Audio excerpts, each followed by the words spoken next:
have a question. Is seclusion, is that an activity or is that a result of certain practice?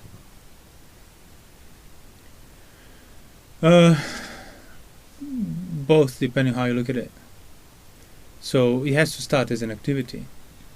It has to start something you actively seek. But then if you practice rightly, your mind becomes secluded from unwholesome things, and that's then the result. And that's why the Buddha did say that the true seclusion is when mind is free from greed, aversion, delusion, not when one is away from people. Although he might be alone, he still dwells in company of sensual desire and unwholesome states. But that resulting seclusion would not just come magically if you can't even live alone, be by yourself, at least for some time of the day. So that's why you have to do it as a practice that can then lead to the actual seclusion. And it's kind of a balance of both in a sense, because sometimes people who try to justify non-physical seclusion would say, well, see, the true seclusion is just being free from unwholesome states. Thus, doesn't matter if I just spend my days with people all day long. And then you have the other group of people who just hates all the people and just wants to be alone because that's an easier mode of existence. And then they just quote the suttas of the activity aspect of seclusion. But that aspect in the gradual training comes much later. You don't start with it. If you're starting with it, there's usually something else there. Some other kind of ulterior motive you have.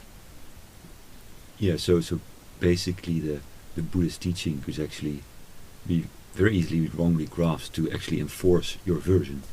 Easy, yeah, of course, yeah, anything. The Buddha himself giving instruction, if you don't attend to it rightly, you just use it for your own sake of your own wrong views, yeah.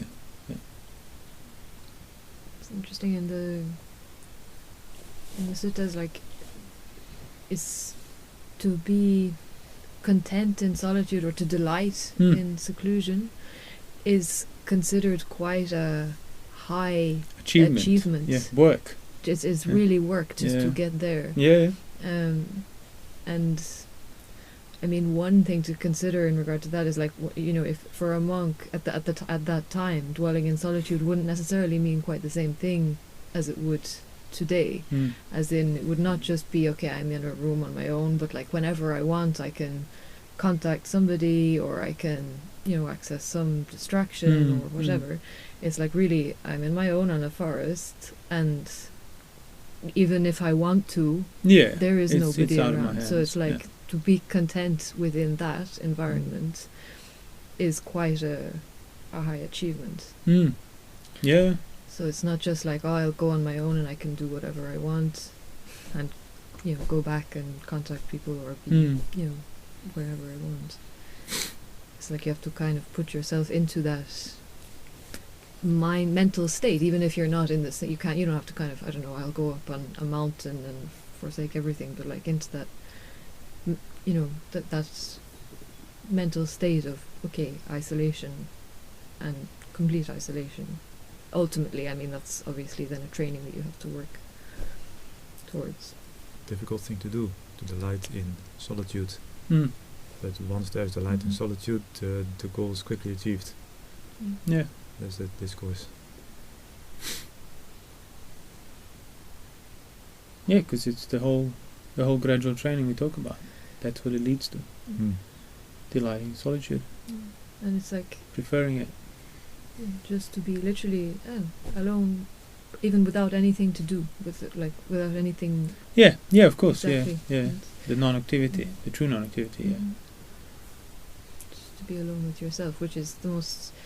It's also the worst punishment you can give to somebody in the world. You put them in solitary confinement without anything visible activity they can engage with, and it becomes unbearable. Confining, as we were talking. Confining. When you have others around, there's an opportunity for distraction.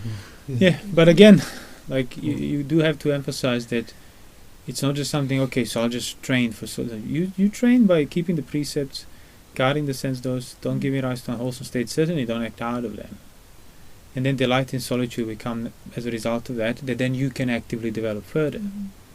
If you're trying to jump the queue before you have been established in the right view, established in virtue, all those things that the Buddha lists to that monk that want to go in solitude who wasn't ready, well, you won't be ready. You'll be going for wrong reasons and just dwell there either with mind infested with lust or hatred or whatever else bothers you, and you'll fail in that sense. And also what can easily happen, see, like people whose minds are easily bothered by sight, sound, smell, taste, touches, it can kind of play into that natural tendency to just avoid things that bother me. Because the Buddha said seclusion is the Atma's goal, so I feel justified then in just sitting in my kuti, not seeing, not talking to anybody, not doing anything, because the slightest act will just disturb my mind, make it filled with ill will, flooded with passion, and so on. So then your seclusion becomes your coping mechanism, whereby you're super, hyper, extra sensitive. Even before, when you were a layman, you were not that sensitive. You could actually endure more. But now, like, the ticking clock is driving me nuts. The blow of wind, the water, river, I just can't bear this noise. My meditation is suffering. I need to change a kuti, I need to change a monastery, I need to change a country, I need to change a place, Quiet, earplugs, soundproof room. That's not seclusion. That's absolute, complete kind of like extreme way, perversion of avoidance. Avoiding things that bother you because your view still thinks the bother comes from those things. So you haven't even abandoned the mundane wrong views of where the suffering comes from. While you sit in your padded cell where nothing can come through, when you're at peace. That's not the peace. I mean, highway robbers chopping your limbs, your mind doesn't move. Well, that's the peace, yeah. Elements, enduring elements, discomfort. I mean, you can read the Khandaka stories around, Vinaya, and then how the monks lived, the engagement and the exposure and the people and stuff. And it's like, some of it was quite hectic, but they were arahants with supernatural powers and stuff like that. So it's like, okay, so there is probably some balance there that today's average Buddhist would not necessarily see. So like, okay, so let me then start in the right order as the Buddha described in the gradual training. Yeah, simplify your life, don't sit amidst of a loud crowd, avoid obviously unwholesome environment, but don't get too precious about it, because it's going to go too much the other way. And it's like you start enjoying seclusion because you start fearing the bother even more because you don't know how to deal with it. And it's like the dog tied around the post tries to get himself free and ends up being even more tied to the post, even shorter leash. So ultimately, the bother, the disturbances, doesn't come from the world. It comes from that craving, comes from that resistance. So same goes with the company. And if the mind moves pleasantly, unpleasantly towards the company, it's all because of your own resistance towards it, not because of that person or these people and so on. So that's where the true solitude is, when that has been calmed and tamed and extinguished, that movement, that craving, that resistance. And that's why the Buddha said, well, the suttas say Arahant, he's as in private so in public, as in public so in private. There's no difference. His behavior does not change. There's no different reference point to that. And like the Buddha said, Tathagata, he's at ease, whether he's an assembly of the gods or villages, one person, 1,000, nothing changes in terms of his mental composure. So that's the true solitude. So it's more in regard to how jhanas are usually described, basically seclusion from a wholesome state. Yeah. But to see what those are, it's beneficial to go into physical seclusion, so, or kind of, how to say, decrease the intensity of Bombardment. things from the world, Yeah. so that you can see Yeah. these things. And the necessity of going into physical seclusion that we ourselves talked about in the past many times, comes after you have been taming your senses properly, thoroughly, not giving rise to a wholesome state, which comes after you've been thoroughly established in virtue and precepts. Not like over a weekend or something, and now you're going to go into seclusion so that by the end of the week you enter jhana. So, becoming established in precepts, well, how many years have you spent not being established in precepts? So, divided by half, depending on your effort, give or take. Plus the previous lives. Yeah. So it's going to take a while for that mind to tame. Sure, you're going to have minor releases, so to speak, insights and so on, but it's not a race, really. Like, oh, I'll just do this. If it is, it's because you're still acting out of your craving. Because, well, whether I get it or not, it's still a preferable mode of existence. Taming and sense restraint is factually better, even according to your own sensual values. The only reason people turn to sensuality is because it hurts if they don't.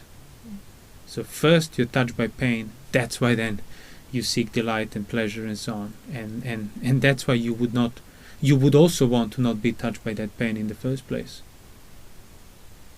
So if you tame your senses, the desires will fade, the pressures will lessen, and you'll be factually more content and happier. So you need like 80% physical seclusion, not 100%. There's no point in it. And so just so that you have a basis for seeing your mind, having things calm down. So like this monastery is probably like an 80% physical seclusion place, so that you can actually try to get into the real solitude. Yeah. Of 100% mental seclusion. Well, that's the thing. The real solitude will be that mental. Yeah. So that's what you should. there is no like 100% physical solitude. I mean, you can aim for it, but that means you're overshooting the mark now. Yeah. You know, there are empty rooms, empty huts, empty roots of a tree. Go there, monks, and contemplate things, basically. So, as I said, there is somebody who starts that way can become too precious, but it won't be hard to see, if you're honest, that preciousness comes from, oh, I don't want to be bothered. Like, I resist it. I'm averse to the idea of, so that's why I'm secluded. It's like, well, no, then I should be bothered. Not by something terribly unwholesome, but by duties or answering a question and so on. Like, well, if that bothers me, when the body starts breaking apart and illnesses and hospitals and so on, well, my practice will go out of the window because I've been practicing it on a wrong field. That's not where you play this. Yeah.